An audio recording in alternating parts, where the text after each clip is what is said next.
Hello friends, welcome आप सभी का हमारे यूट्यूब चैनल में। आज हम 10th क्लास के first chapter chemical reaction and equation के बारे में बात करेंगे। बड़ा ही इजी चैप्टर है। तो हमें चैप्टर पे चलने से पहले मैंने यहाँ पर एक टेबल बनाई है जो यहाँ पर यूज होगी। हमारे 10th क्लास के अंदर 5 केमिस्ट्री के चैप्टर हैं जिनमें ये एलिमेंट लगभग यूज होंगे। तो हमें उससे पहले पीरियोडिक टेबल में 20 एलिमेंट याद करने पड़ेंगे। उनसे हमारा 10th क्लास में काम चल जाता है। 20 एलिमेंट स्टार्टिंग है कौन कौन से है, जैसे हाइड्रोजन है, helium, lithium, beryllium, boron, carbon, nitrogen, oxygen, fluorine, neon, sodium, magnesium, aluminium, silicon, phosphorus, sulphur, chlorine, argon और पोटाशियम और कैल्शियम। ये हमें 20 एलिमेंट याद करने पड़ेंगे। उनके ऊपर कितने पॉजिटिव चार्ज है और कितने नेगेटिव चार्ज है वो हमें याद करने पड़ेंगे। तो यहाँ पर मैंने उन एलिमेंटों में से कुछ के नाम लिख दिए हैं जो हमारी केमिकल रिएक्शन के अंदर यूज होंगे।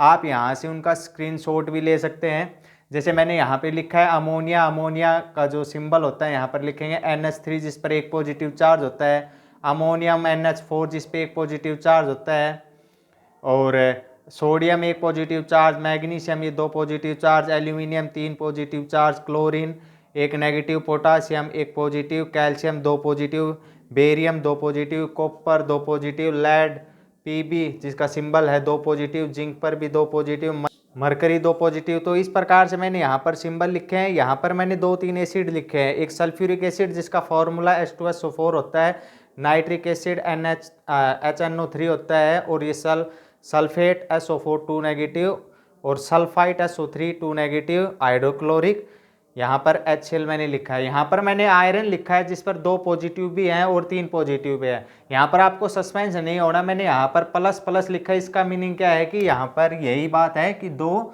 इस प्रकार से हम आर को 2 पॉजिटिव, यहाँ पर भी 2 पॉजिटिव, कहने का 2 लगा है तो इस पर 2 पॉजिटिव चार्ज है। आयरन में हम कंडीशन देखेंगे, आपको उसके अंदर मिलेगा, जब कोई रिएक्शन मिलेगी उसके ब्रैकेट के अंदर कि आपको 2 चार्ज लेने या फिर 3 चार्ज लेने हैं रिएक्शन के अंदर। तो एक बार मैं इसको रफ कर देता हूं और फिर चलते हैं चैप्टर की तरफ। तो सबसे पहले यहाँ पर बात करते हैं केमिकल रिएक्शन के। मैंने नाम में लिखा है chemical reaction and equation. Chemical reaction क्या होती है?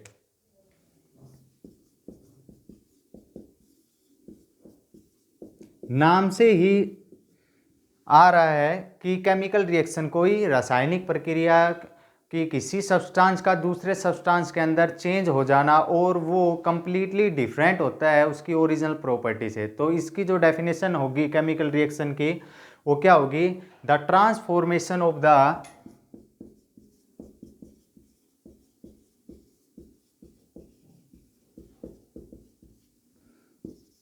द सब्सटेंस, ट्रांसफर हो जाना to another substance which is completely different from its original properties। मैंने लिखा है कि एक सब्सटेंस का दूसरे सब्सटेंस के अंदर ट्रांसफर हो जाना, बदल जाना, और which is completely different from its original, जो पहले वाली प्रॉपर्टीज थी उनसे बिल्कुल ही अलग प्रॉपर्टीज होगी। जैसे कि हम कह सकते हैं मिल्क चेंज इनटू कर्ड, दूध का दही के अंदर जमना, क्या तो वो दूध और दही की जो प्रॉपर्टी है वो बिल्कुल ही क्या हो गई? चेंज हो गई, वो बिल्कुल मैच नहीं करेंगे। तो उसे क्या कहते हैं? केमिकल रिएक्शन कहते हैं। जैसे बर्निंग ऑफ पेपर का बर्निंग ऑफ कैंडल है, और रस्टिंग ऑफ आयरन है। तो इनके क्या क्या साइन है? और जैसे मैं जिंक का सल्फ्यूरिक एसिड के साथ रिएक्शन करवाऊँ, यहाँ पर Zn+H2SO4, तो जो यहाँ पर हमारा बनेगा zinc sulphate plus hydrogen gas release हो जाएगी। तो ये जो चीज़ें हैं ये क्या कहलाती है? केमिकल रिएक्शन कहलाती हैं। तो केमिकल रिएक्शन में इसके जो साइन है वो क्या क्या साइन लेते हैं हम, क्या क्या साइन दिखाई देंगे हमें? यूलेशन ऑफ गैस, जैसे कि आपको यहाँ दिखाई दे रहा है, यहाँ पर हाइड्रोजन गैस रिलीज हो रही है। Evolution of light, evolution of heat, या फिर एब्जॉर्प्शन, ये फर्स्ट सेकंड थर्ड फोर यहाँ पर लिख देता हूँ। एब्जॉर्प्शन ऑफ हीट, और भी बता सकते हैं हम change of state of substance,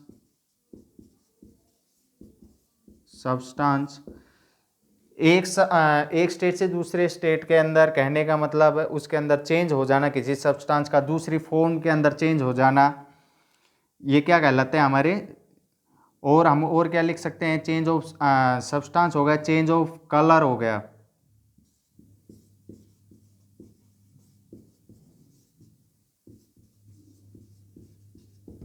change of colour में हम एग्जांपल ले सकते हैं रस्टिंग ऑफ आयरन का। तो ये सभी चीज़ें, डाइजेस्टिंग फूड हो गया, ये सभी चीज़ें क्या शो करते हैं हमें, केमिकल रिएक्शन के बारे में हमें बताते हैं। तो अब एक बार ये फिल हो गया बहुत ज़्यादा, तो एक बार मैं इसे रफ कर देता हूँ, फिर हम इसके आगे मैटर पर चलेंगे। तो अब बात करते हैं हम केमिकल रिएक्शन के बाद केमिकल इक्वेशन के बारे।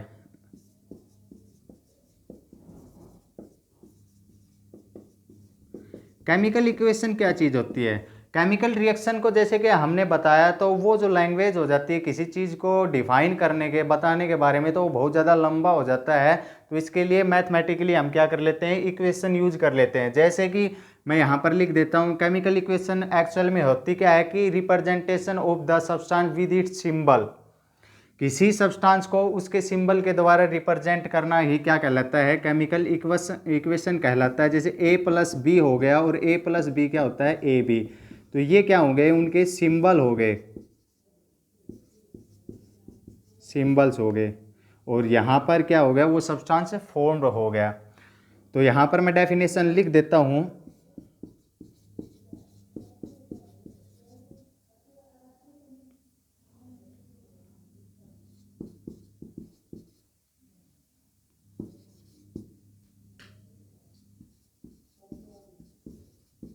Substance with its symbol. तो जैसे हम यहाँ पर मैंने ए और बी लिखा है, जैसे हम एग्जांपल ले सकते हैं। यहाँ पर मैंने लिख देता हूँ, यहाँ पर H2 plus O2, hydrogen plus oxygen की रिएक्शन करवाएंगे तो यहाँ पर क्या बन जाएगा, H2O बन जाएगा। यहाँ पर ये अनबैलेंस रिएक्शन है, मैंने अभी इसको बैलेंस नहीं किया है, तो ये क्या हो गई, केमिकल इक्वेशन हो गई।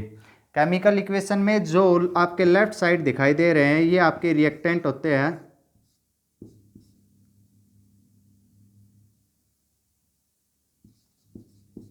और जो आपको राइट साइड दिखा रहे हैं वो प्रोडक्ट,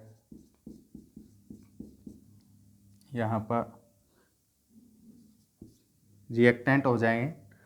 तो रिएक्टेंट क्या चीज़ होते हैं और प्रोडक्ट क्या चीज़ होते हैं।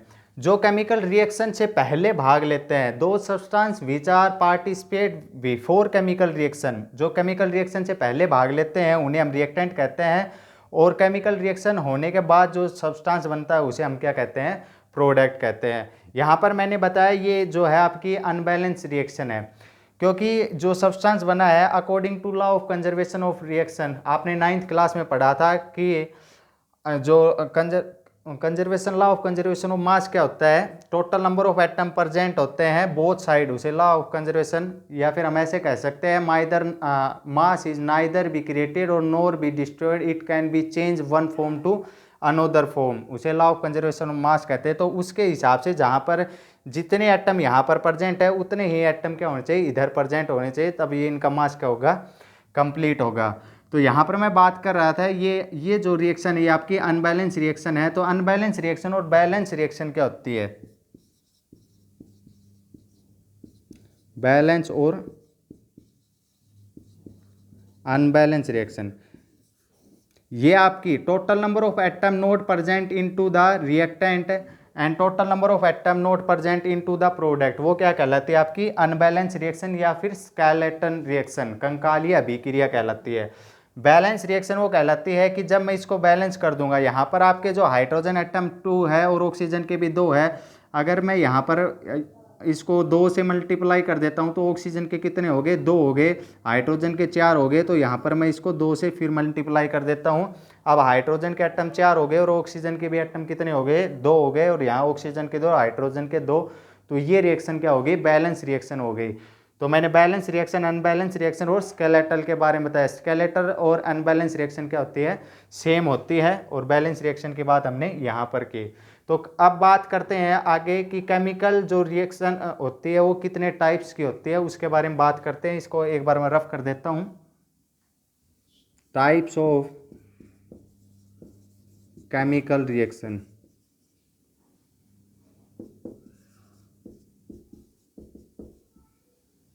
फर्स्ट होती है combination. Combination. Second decompose.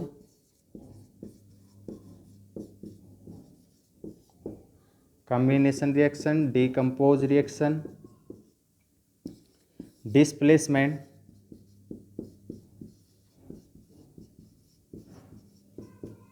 Four होती है डबल डिस्प्लेसमेंट,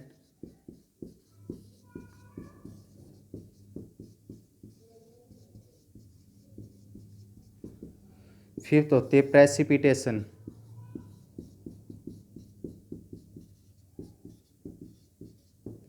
सिक्स्थ होती है एक्जोथर्मिक, सेवंथ होती है एंडोथर्मिक,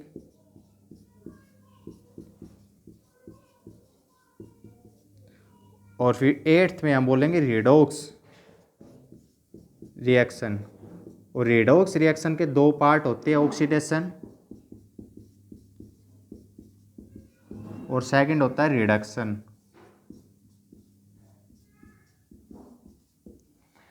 तो यहाँ पर 8 रिएक्शन लिखी है, combination, decompose, displacement, double displacement, precipitation, exothermic, endothermic और रिडॉक्स रिएक्शन। सबसे पहले हम जो बात करेंगे वो कॉम्बिनेशन रिएक्शन की बात कर रहे हैं।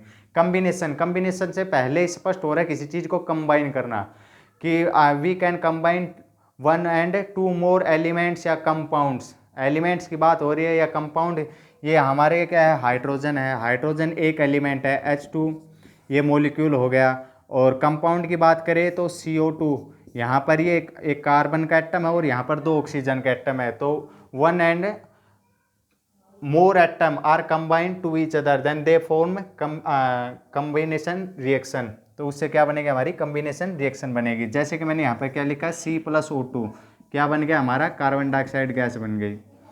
अगर कॉम्बिनेशन का और एग्जांपल ले मैं तो H2+O2, तो यहाँ पर क्या बन जाएगा, 2H2O। मैंने यहाँ पर पहले ही बैलेंस करके लिख दी है। और हम एग्जांपल लेने चाहें तो जैसे हमने ले लिया सोडियम प्लस क्लोराइड, क्या बन गया, सोडियम क्लोराइड NaCl।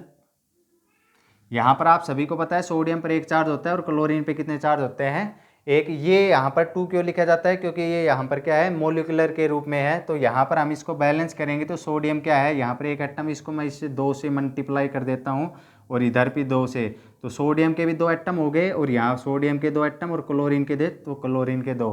तो इस प्रकार से कॉम्बिनेशन रिएक्शन को हम डिफाइन कर सकते हैं। और एग्जाम्पल आप लेना चाहो तो हम ले सकते हैं calcium plus water CaO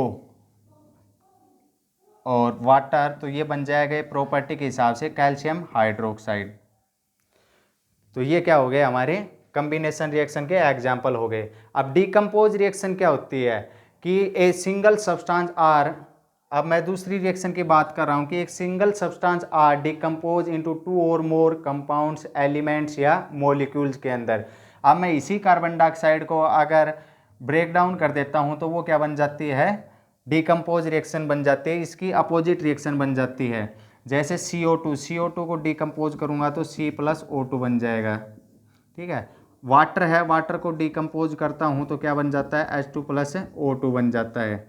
electrolysed process द्वारा इसको ब्रेक डाउन कर देंगे। तो इस प्रकार से क्या हो जाएगा, डिकम्पोज रिएक्शन क्या हो जाएंगे, एग्जाम्पल हो जाएंगे। हम और भी एग्जाम्पल ले सकते हैं इसके अंदर, जैसे क्या ये हमारा ये दे रखा है सोडियम, तो यहाँ पर ये मैंने बात की है कॉम्बिनेशन की और ये मैंने डिकम्पोज रिएक्शन की बात की है। तो यहाँ पर वीडियो ज़्यादा लंबा हो जाएगा। तो यहाँ पर हमने केमिकल रिएक्शन एंड इक्वेशन के बारे में पढ़ा और टाइप्स ऑफ केमिकल रिएक्शन और कम्बिनेशन ऑफ डिकम्पोज। अब ये जो 3rd से 8th तक की है ये हम पार्ट 2nd में पढ़ेंगे। मैंने यहाँ लिख दिया है अगर यहाँ पर पार्ट 1st, अब वीडियो 2nd के अंदर हम इसको देखेंगे। तो अगर आपको हमारा वीडियो अच्छा लगे तो ज़्यादा से ज़्यादा शेयर कीजिए, कमेंट कीजिए। Thank you.